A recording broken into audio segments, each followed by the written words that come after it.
5 cosas que no me gustan de Jesús. Esta mujer afirma de que hay 5 cosas que no le gustan de Jesús. A continuación vamos a escuchar sus afirmaciones y analizaremos lo que ella dice. Mucha atención. 5 cosas que no me gustan de Jesús. Cosa número 1. Me gustaría que aclararas algunos dichos porque no me gustan tus contradicciones. Por ejemplo, ¿qué pasa con esta frase de mi paz os dejo, mi paz os doy? Pero luego sales con que no he venido a traer paz, sino espada. Cosa número 2. Aclara tu lugar de nacimiento, porque Mateo y Lucas dicen que naciste en Belén, pero luego aparecen Marcos y Juan y dicen que naciste en Nazaret. ¿Qué sucede? ¿Cuál es el misterio? ¿Por qué esconder tu lugar de nacimiento? ¿Piensas que te vamos a linchar? Cosa número 3. ¿Qué sucede con esto de pon la otra mejilla, ama a tu prójimo y luego agarras a madrazos a los comerciantes cambistas afuera del templo? ¿Qué sucede contigo, Jesús? Cosa número 4. ¿Por qué llamas a la mujer cananea perra? Eso no me gusta. Es que de verdad que me molesta. Y bueno, ¿qué pasa con los cristianos?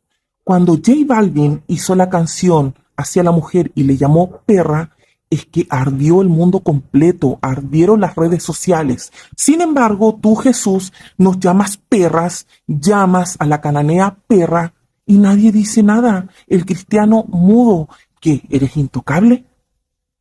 Y cosa número 5, que es la que más me molesta de ti. Pon la fecha y la hora de tu venida. Es que por favor te lo pido porque los cristianos llevan 2000 años esperándote. Es que de verdad me dan pena, ternuritas, pobrecitos. En el 2022 te esperaron. Llegamos al 2023 y todavía no llegas.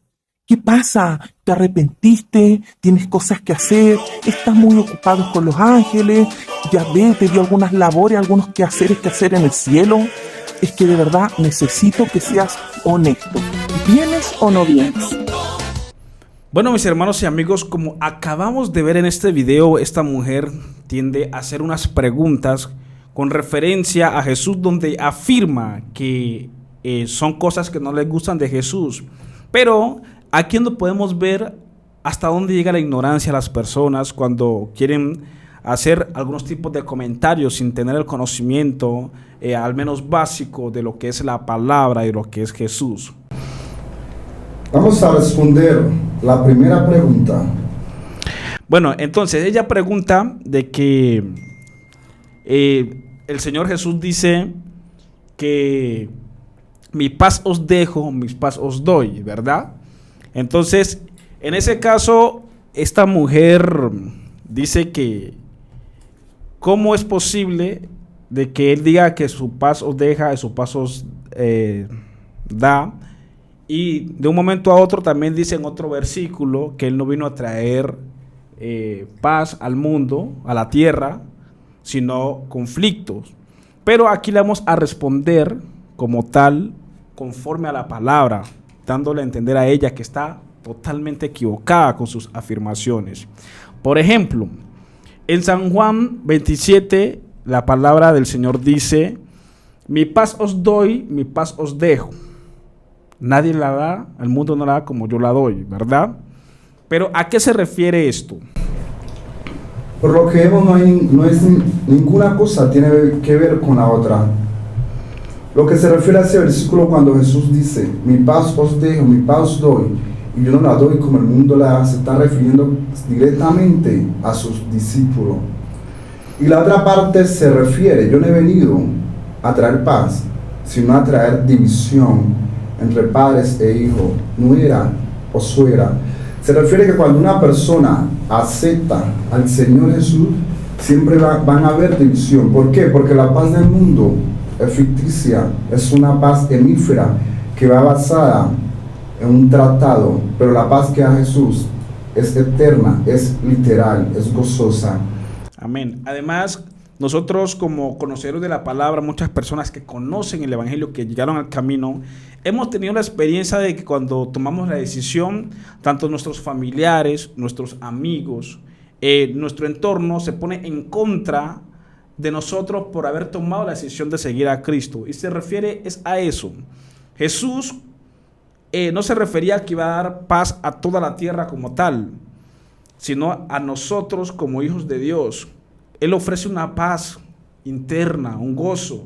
A eso se refiere el Señor cuando dice: mi paz os dejo, mi paz os doy. El mundo realmente no da la paz.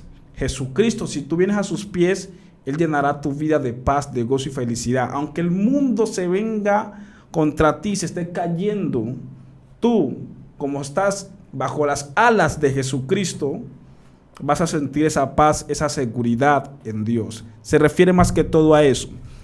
Amén. A continuación vamos a responder la segunda pregunta. ¿Dónde es tu lugar? ¿Dónde es tu lugar de nacimiento?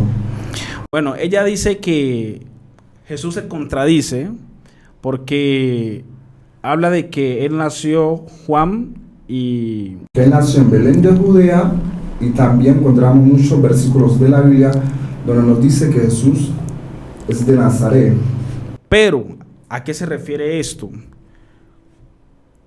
Nosotros como lectores de la palabra sabemos que la Biblia dice que él nació, sí, en Belén de Judea, pero debemos también contextualizarnos y no enfocarnos solamente en un concepto cerrado que nosotros podemos tener.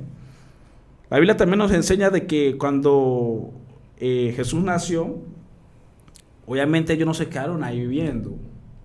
Jesús creció en Nazaret, por eso a él se lo conoce como Jesús de Nazaret. Además, los padres también eran de esos lugares.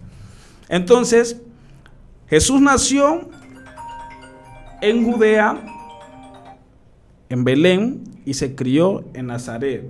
A eso se refiere. Así es, no hay ningún error. Creo que hay problema de interpretación o de lectura. Los padres de Jesús, María y José, eran de Nazaret. Entonces al nacer Jesús se lo llevaron a la ciudad de Nazaret. Es por eso que Jesús gozaba de ser de esos dos lugares. Es aceptable si le decían si era de Belén de Judea o de Nazaret. Por ejemplo, si yo nazco en Colombia y me voy para Argentina, me crio allá. Por estar en Argentina voy a tener dos nacionalidades. Así es. Una que es de Colombia y otra que es de Argentina. Pero si buscamos un lugar de nacimiento como tal, obviamente yo nací en Colombia, pero gozo de tener esas dos nacionalidades. Como para que lo tengamos claro, no es contradicción, ¿listo? Ahora, la otra pregunta que ella hace es sobre... vamos a responder sobre ella pregunta que pone la otra mejilla, ajá, y luego bota a madrazos a los cambistas del templo. Todas esas cosas no tienen nada que ver con la otra. Sí. Primero que todo, poner la otra mejilla no se refiere que si alguien te va a pegar o a lastimar, tú debes colocar la mejilla literalmente. Poner la otra mejilla, eso en otras palabras, ignorar a la persona, hacerle entender que él se está ultrajando a sí mismo. Por ejemplo, si tú vas a insultar a alguien, quiere llamar su atención, quiere darle ira, es como un regalo, ¿no?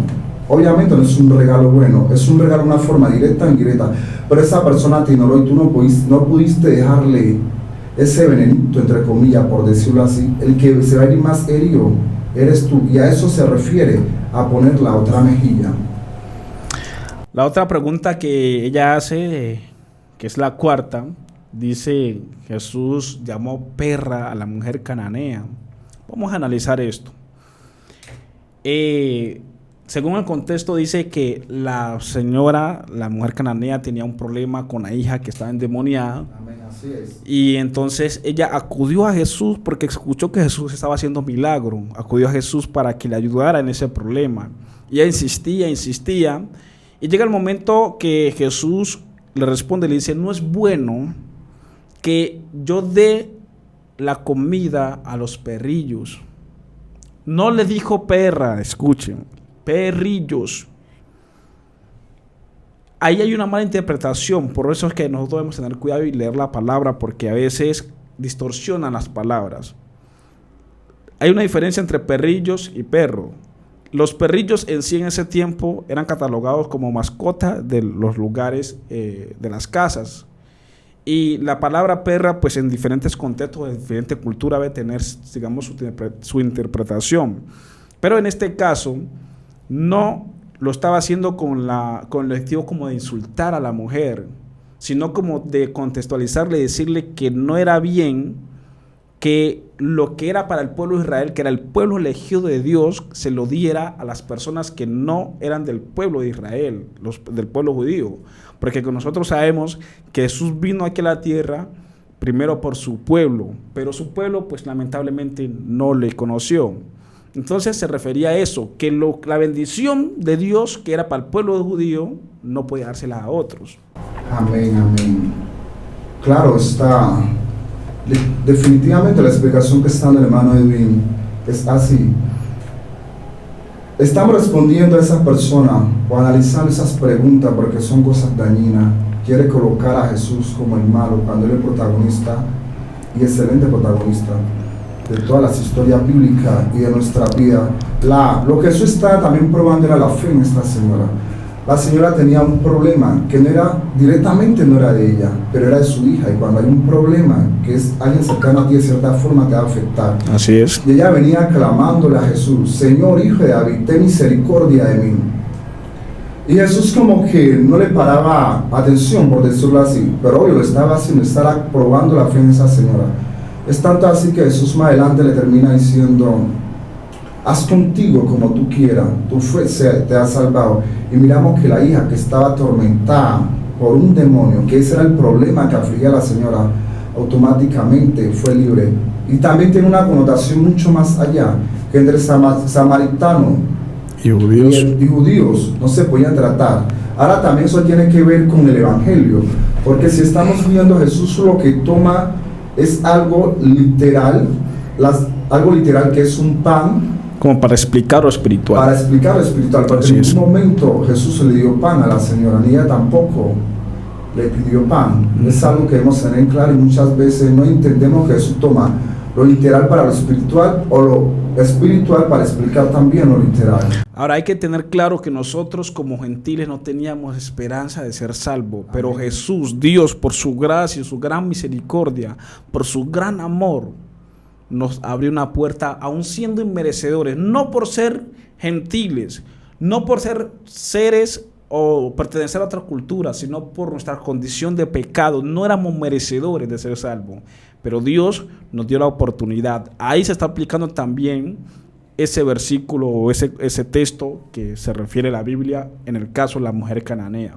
Ahora, ella también hace una pregunta y dice que Jesús nos tiene engañado porque desde que nos dijo que iba a venir y nada que ha venido, que es su fecha de venida.